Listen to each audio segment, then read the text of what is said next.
Hello, sweet ones, and thank you for joining me for another episode of Embodied Divinity. I'm in the middle of a really fun series that's going to allow you to amplify your joy, all those good feelings, and also manifest your desires.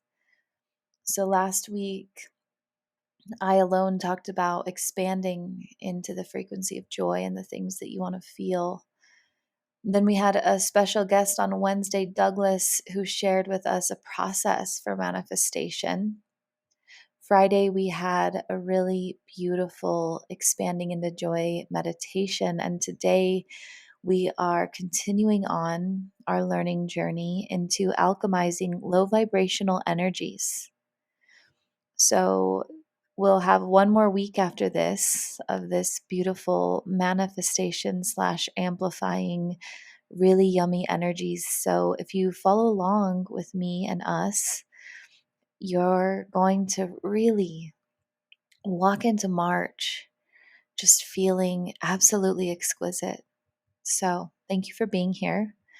I want to remind you, if you desire one-on-one guidance, my Embodied Divinity Mentorship Program is the perfect place to come into an intimate space with me as we journey through your unique energy centers and help you walk, talk, and live from your highest self on a permanent basis. And my Inner Child School of Unlearning is a beautiful portal if you still have some reparenting of your inner child to do, to work through some of the stories, some of the trauma, some of the old thought patterns and limiting beliefs, and you want to do it on your own. It's a do-it-yourself portal. And then we have a Facebook community that comes with it to expand and grow together. So I invite you to join me in those two places if you feel called. So without further ado, let's carry on right into how do we alchemize lower vibrational energies into more of what we desire, and what does that even mean? So we've talked a lot on this podcast about really honoring and feeling your feelings, your emotions, how powerful your emotions actually are. This beautiful guidance system that we were given to show us when we are and aren't in alignment. And that's really all that emotions are. Is I believe that the only true frequency that exists here is love, which is a very high vibrational energy. And because this is the only energy that exists, our reactions, the way we respond to that frequency, is the way that our emotions show up. So if love is all that truly exists, and you're like, well, I'm experiencing anger right now, what's going on? Well, anger is simply the way that you're responding to the love present, meaning life is always happening for you. It's only when we tell stories about what's happening and try to make it good or bad or right or wrong that we come out of alignment. The truth is, whatever's happening right here, right now, is perfect, is love, is divine. It's when we try to control that or say that it should be different, that someone's actions should be different, that we create this counter energy to love, whether it's anger, rage, jealousy.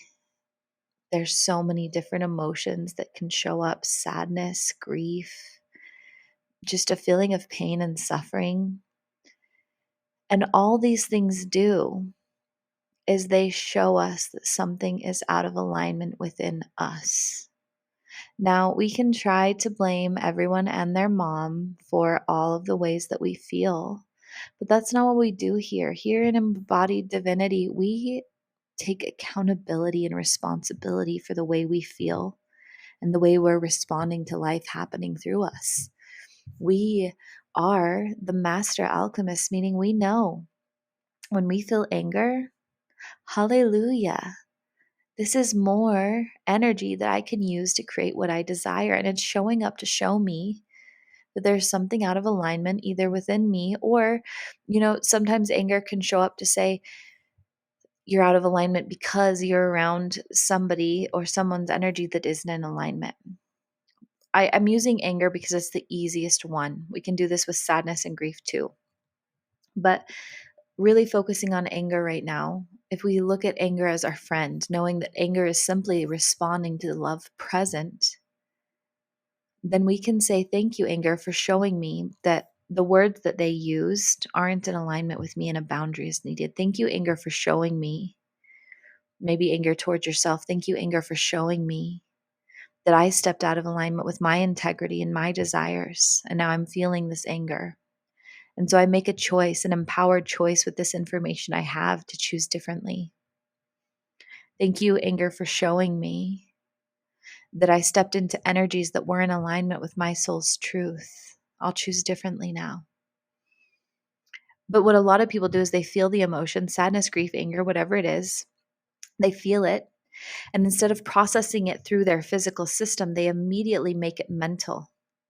So within 90 seconds of a lower vibrational energy or a negative energy hitting your system, you have 90 seconds before the cortisol releases and goes up to your brain, sending a signal to all your neural pathways to create some kind of story or justification that builds and builds and builds. It's the way our human psyche has evolved over time. And so what we need to do is in that 90 seconds, stop it. Stop that flow of energy so that we can make a different choice. So you immediately sense in your body. For me, whenever I feel a low vibrational energy, I feel it in my solar plexus, and then it moves up to my heart.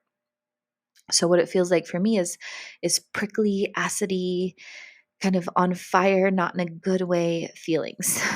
And so the moment I feel that, I ground. I make sure my feet are flat on the floor and I breathe in through my nose, expanding my diaphragm, and out through my nose, deflating my diaphragm. I'm immediately telling my body I am safe. I am making a mental note that I felt this emotion. And I'm saying, okay, guide me. Where did I step out of alignment here? Does a boundary need to be set? Does a truth need to be expressed? Do I need to remove myself from this situation? Do I need to go within and forgive myself or love myself or find grace for myself? Whatever it might be, I honor it. And then I use this surplus of energy. And instead of just releasing it or trying to get rid of it or numbing it out, I bring it down into my space of creation. For females, this is where your womb lies. And for males, it's in the same place. Your pelvic bowl, you bring it down. You give it life force energy. You ground into the earth. You plant roots into what you desire to believe. So maybe a fear energy came up. Maybe you looked at your bank account and you immediately felt fear and unsafety. And so you first breathed, telling your body, actually, I am safe. This is just a story I've been telling myself. I honor you, but this is just a story. You breathe until you feel the safety within. You take that feeling of lack and you bring it down into your space of creation and you fill it with life force energy. And then you choose an intention, you ground into this new belief. So if the belief was, I don't have enough money, there is lack, instead, we're going to pull out that root. We're not going to feed it this life force energy. We're going to ground into a new root that says, I am abundant. I am worthy of receiving and I am safe right now. And we put that root into the ground. And we send this life force energy down into the ground, rooting into this new belief. And we feel this surge of energy coming back up the root, reinvigorating this life force energy, creating fuel for our fire, our third chakra. And from there, we take aligned action to choose differently, to create differently, expanding and opening our heart to love. Now, if you're wondering about these steps I'm talking about, I did a whole series on the chakra system. So our chakras are different energy centers. They show us what, number one, we're rooted into. Number two, what ideas, thought patterns, beliefs about ourselves and our relationships are we feeding? Number three, our power center, our ability to act on our will. These are the three human chakras. The fourth is the bridge, love, the bridge up into the ethereal. Is my heart open to the frequency of love? And then five is your authentic soul truth in the way that you express it and live in alignment with divine will. Sixth is your higher knowing. Seven is your divinity. So we bring the ethereal through the bridge of our heart down into the ground. I explain this all in the chakra system. And when you are in line with your chakras when they're all open, when you understand the different data that you're feeding in this human vessel, you can really master your energy and create what you desire. So what I just explained was how we take this lower vibrational energy and use our energy centers to purify it, root into something new, and alchemize that energy. Now, after a while, it becomes instinct. For me, for example, as soon as I feel this, there's not a lot of thought into it. I notice the old thought pattern come up. I immediately create a new. I feel the energy shifting throughout me, and I feel a burst of newness, aliveness in alignment with the frequency of love. I move forward from that place. At the beginning, it takes a while because a lot of the times you try to root into these new ideas, these higher vibrational timelines, and there are bits and pieces of your shadow or your inner child that are saying, I don't feel safe with that belief. I'm more familiar with pain. I'm more familiar with these lower vibrational energies. And this, again, is just beautiful feedback. We're not judging ourselves for it. We're saying, okay, I see now that I get to choose to do more inner child work, to really reparent this inner child so that when I root into abundance, I feel worthy of it. The inner child oracle cards and the inner child school of unlearning are perfect tools for you to be able to start this work. I also have a bunch of free resources on my website. In a couple weeks, I'll be releasing a do-it-yourself chakra series. So you can actually go through all the chakras and really clear them out and align them. They'll have recipes and meditations and all the things. I'll talk more about that later. But if you're interested in that, it is coming. If you're feeling a lot of anger, I have anger alchemy on my website as well that will allow you to walk through this process of alchemizing your anger. What I'm saying here is that there's a ton of resources. You're not in this alone. I know it can feel very frustrating as I'm speaking of the power you have. It can be very triggering or activating to some people because that story of victim is so strong. But you don't understand, Nikayla. My life is fill in the blank. And the thing is, if you've been following me for a while, you know that I do understand. I understand that this life isn't fair or easy, but I also understand that it is what we make of it. And it takes incredible courage and strength to be able to master yourself, to be able to tell yourself the truth about what you're feeling, to tell yourself the truth about the stories that you've been feeding, and to choose differently. None of this is easy.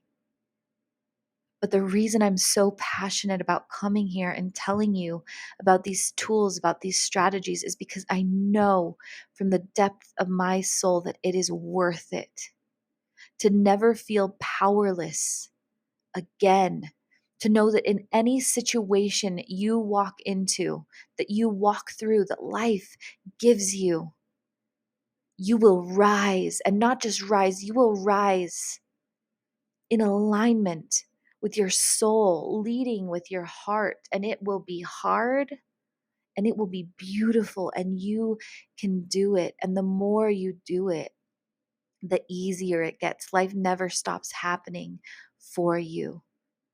The hard parts of life will never go away, but when we can respond from a place of peace and love and a knowing that we can rise because we are held and we are worthy and we are in alignment with love, everything changes. You are no longer the victim of this reality. You are a powerful creator, the victor of your life, in alignment with the frequency of love, fully embodied here now, owning your magic, owning your ability to alchemize anything that comes your way. I know you can do this, and it does take practice.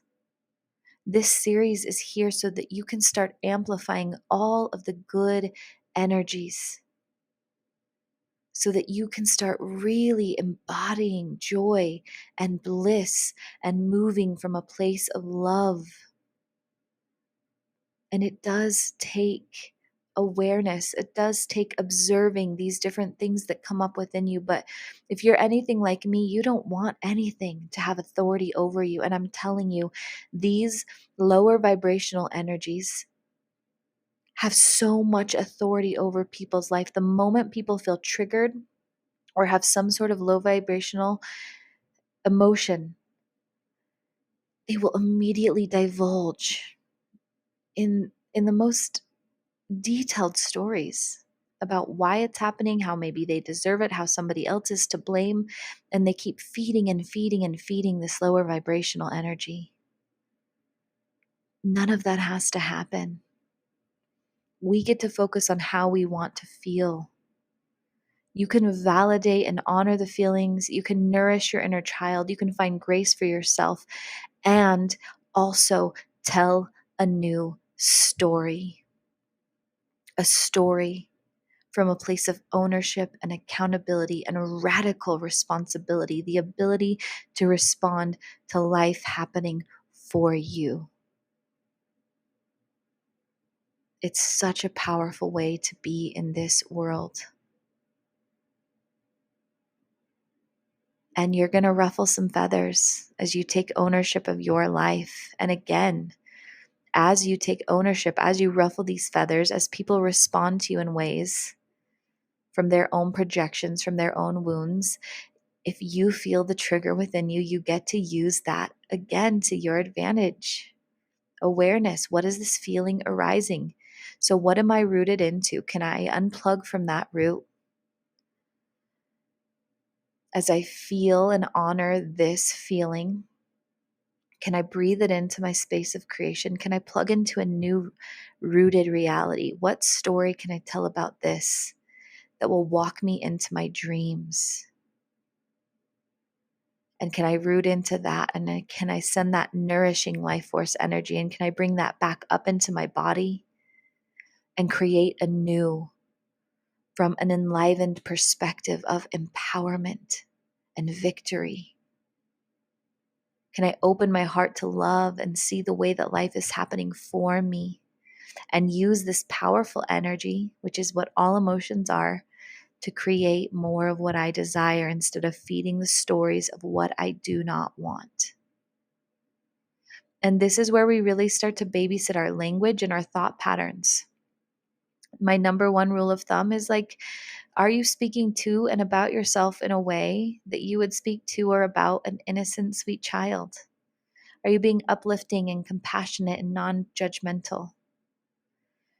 And then really realizing that every word you utter is just like a spell that you're casting, a prayer that you're putting into the universe. And so my rule of thumb with all of my clients and even my children is I only speak about what I want. And so this is where we get to be really choosy about words. Number one, if you're trying to create wealth, we're not going to say, I desire to be debt free, because we don't speak about things we don't want, and debt is something we don't want. So instead we say, I desire to be financially free. I desire to feel secure and safe with my money. My kids don't get to say that they're sick. They say, my stomach needs healing. So they're talking about what they want. What they want is healing. What they want is to feel better. I desire to feel enlivened. I desire to feel more energized. I desire rest. We aren't speaking about the things that we do not want. I have so many women in relationships, and me and Douglas talk about this in one of our episodes, who will focus on all the negative things about men or the partners they're trying to call in. And they keep telling that story instead of telling the story of there is an abundance of healthy masculine men who want to protect and provide for me. Right? There are so many ways that we can speak about the things that we want while still honoring where we are. So being mindful of your words and your thoughts. And then as every emotion arises, instead of letting yourself go off on a tangent and create a story from it, be here now, knowing that whatever is happening here and now is perfect. And you have the ability to take all of those emotions and feelings that arise and alchemize them into what you desire. Now, at the beginning, this is going to take practice, practicing every single day. But eventually it's going to be your natural state. I know you can do this. I'm right here to help. Check out all my free resources. Holy, my free self-love, self-devotion activation might be a really great place to start if you're super interested in this process. And let us know in the comments below how this journey is going for you, how it feels to take ownership of this, and even what fears and thought patterns are coming up. I'm right here with you every step of the way. And I'm so proud of you for continuing to invest time and space into your own evolution. I love you. As always, breathe deep and plan on miracles. See you next time.